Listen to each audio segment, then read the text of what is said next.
When is the property market coming down? Now, this is the common question my audiences out there has been asking me for the past few months, and to be honest, I'm quite tired of giving the same answer. So might as well just do this simple video to talk about it today. But before I do so, my guy who has been managing my YouTube channel has shared that 70% of the viewers out there are non-subscribers. So can you all please do me a favor?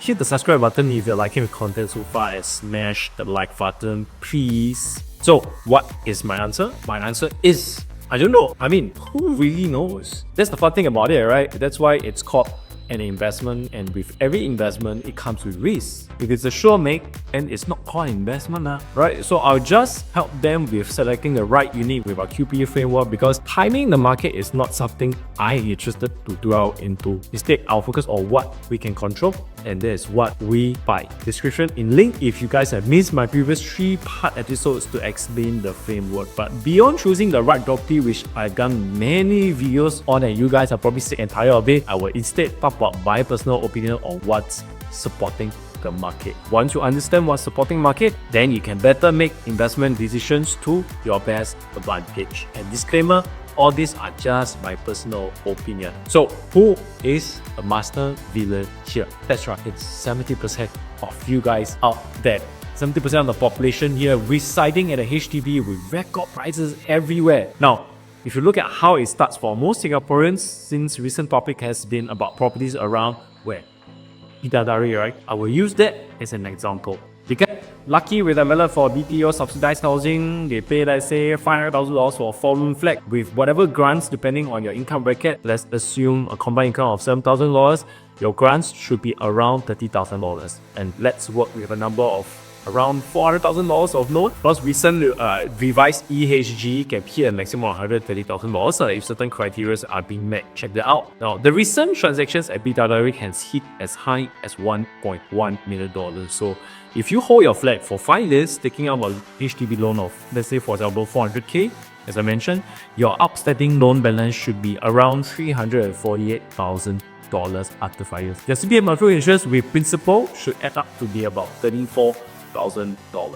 All in all, for simple calculation's sake, you sell a HDB, you pay your agent like me 2% and a lawyer fee of about $2,000. Now, your net sale price comes to be around $1.078 million.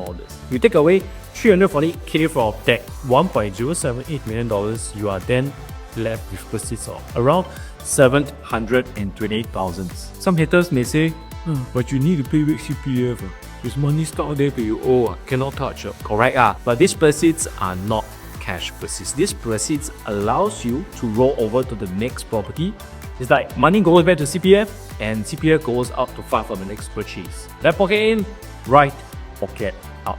Now with this $128,000, how much does it allow you to down pay for the next property that includes stamp duty? $2.548 million. Of course, that's just for down payment purposes. Your income can support or not forms the other half of the equation, and whether is it too stressful or not also another for debate. But surface level, that's how big a job a HDB BTO can help with all Singaporeans. At least for now, where prices are all-time high. Imagine a property is not in the central location like let's say Bidadari.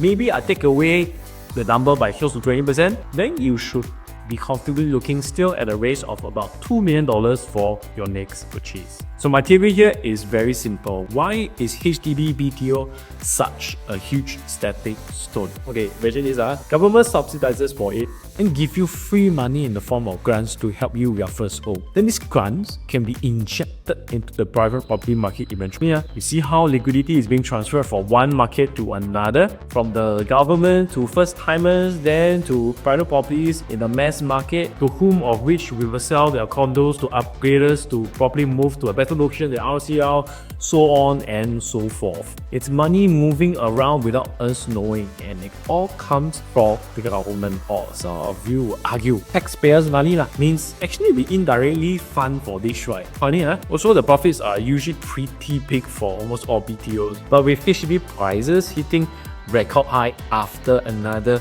Even resale flat owners are making good money out of it. And that's what I feel is the root of the problem. With so many people out there are armed with the liquidity to upgrade if they can or if they want to, then many of them will actually like to get an upgrade in terms of lifestyle for the kids or a status for themselves. So who benefits the most from HDB upgraders? Primarily the OCR properties. Of course, most of it, not all. It can be Tampines, Sengkang, Punggol, Yishun, or even Jurong. Anywhere in Singapore that has a higher footprint of HDBs, you will realize the condo in that area will usually perform if the criteria are being met using our QPE Framework, and they tend to earn even more in recent times than even the core region properties. So how does the domino effect take place? As higher HDB prices allow people to ideally upgrade into their private properties in the OCR and support the price growth in this segment, that will be what I call the base of the market. Now, if the base of the market consists of OCR properties, what comes after that is the RCR region. And rightfully so, there should be a gap between the RCR and the OCR due to locality or whatever it is. If the OCR moves up, will the RCR market come down to narrow, or will it continue to move upwards to maintain the gap? Supposedly, it will move upwards, right? And then the CCR markets will take cue from the RCR segment to determine if the price should shift upwards or downwards. Make sense? Well, don't believe me, when the government announced putting measures to curb foreign liquidity into the market in the form of a 60% ABSD, did it affect the broader market? Nope, because they are attacking the top of the pyramid, not the base. The base is still strong, and this whole Jenga or model will still be intact because it's only human nature to compare prices between different asset class and spot gaps to their advantage. It's like if OCR is $2,300 per square foot, the CCR for like each type of property will not be $2,300 per square foot, right? If that's the case, there's bound to be a gap. Otherwise, people will start scooping the core region property ones. There's always these zone gaps for every different asset class. So you see how high HDB prices have a trickling effect on the private property market all the way up to the core region properties? It is all correlated. Hence, if HDB prices continue to move or stay higher, it's going to be the harsh reality that the private property market will continue to rise. Is it a bubble? Well, I really given up guessing since 2022, where we were thinking on that 15-month wave to downwave to a smaller HDB for private property owners, and all the other coding measures will help bring in prices, but we are still wrong. Anyway, we can only work with what we have, and if we know what has been driving the market and what will continue to push it forward, if it's for investment, can we then buy something best to sell to these large group of HDB upgraders? You can, and then you will know what to buy. That's also the reason why I am getting my clients to snap up to reasonably priced landlord 4-building units like Leto Mansion and Hillock in recent times due to the short-term oversupply, even though they lose out the likes of the more favored locations like East Coast by virtue of location. I believe on the short to medium term, they will not fare any worse than the rest. In fact, I think they might even perform better. And then the question back then is, are you able to detach emotions for investment? If you are buying more from an own use perspective, then I understand location might